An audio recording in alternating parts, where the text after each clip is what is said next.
গতকাল ছিল শ্রাবণ মাসের দ্বিতীয় সোমবার। আমরা সবাই মিলে সকালবেলা গিয়েছিলাম বাবা ভোলানাথের মাথায় জল ঢালতে। আগের সপ্তাহে আমার জ্বর ছিল, যার কারণে আমি যেতে পারি নাই। আগের সোমবারে আমার বড় যা, আমার ভাসুরজিরা সবাই বাবা ভোলানাথের মাথায় জল ঢালতে যায়, আমি যেতে পারি নাই বলে আমার অনেক মনটা খারাপ লাগে। এই যে আমার বড় যা, তো আমি আমার বড় যা আর এই যে সাথে আছে দুই বেআইন, সবাই মিলে আসলাম মন্দিরে।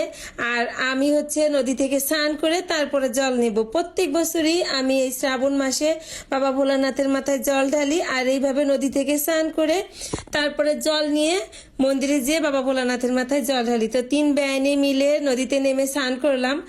আর ওইদিকে আমার বড় ছেলে, সে উপরে দাঁড়িয়ে দাঁড়িয়ে বারবার বলতেছিল, মা মাত্র একটা ডুব দিবা, তুমি কিন্তু বেশি ডুব দিবা না, তোমার কাশিটা এখনো সারে নাই, স্নান করার কি দরকার ছিল, তুমি তো বাসা থেকে স্নান করে আসতে পারতা। কিন্তু আমার ভালো লাগে নদী থেকে ডুব দিয়ে এখান থেকে জল নিয়ে বাবার মাথায় জল ঢালতে। তো স্নান করে জল নিয়ে চলে আসলাম আমরা সবাই মন্দিরের ভেতরে। আর এই যে এখানে আছে আমার একটা ছোট বোন, ওরাও আসছিল মন্দিরে জল ঢালতে, দেখা হইলো। তারপরে এই তো ছোট বোনের সাথে একটু ভিডিও নিয়ে নিলাম। আর ওইদিকে তো মন্দিরে তেমন ভিড় ছিল না, ভোরবেলা 6টা থেকে হচ্ছে সবাই জল ঢালতে শুরু করে। আমরা তো আসছি সকাল 9:30 পৌনে 10টার সময়।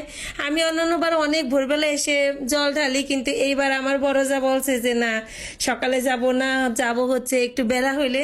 তারপরে তো সবার সাথে আসলাম বাবা ভোলানাথের মন্দিরে, ওইখান থেকে শিব মন্দিরে জল ঢেলে এরপরে আমরা আসলাম সত্যনারায়ণ মন্দিরে। আর এই তো এসে আমরা সবাই মিলে কৃষ্ণ নাম করতে করতে মন্দিরটা 3বার ঘুরলাম, আর তারপরে চলে আসলাম বাবার মাথায় জল ঢালতে। এখান থেকে জল ঢালা শেষ করে এরপরে সবাই একসাথে একটু ভিডিও নিয়ে নিলাম। এটা তো স্মৃতি হয়ে থাকবে সব সময়, তাই না? তারপর এই তো আমরা সবাই একসাথে একটু ভিডিও নিলাম, আর হাসি হাসি মুখ করে একটা ছবিও নিয়ে নিলাম। আর ওই যে আমাদের দাদু ভাই গতকালকে অনেক বিরক্ত করতেছিল, যার কারণে আমাদের ওই যে মামুনিটা থাকতে পারলো না, ভিডিওতে চলে গেল এখান থেকে। আর জল ঢেলে এরপরে চলে আসলাম বাসায়। বাসায় এসে আগে ঠাকুর ঘরে চলে গেলাম পূজা দিতে। পূজা দিয়ে বাবা ভোলানাথের চরণে আমার মনের যত দুঃখ কষ্ট সব কিছু সঁপে দিলাম।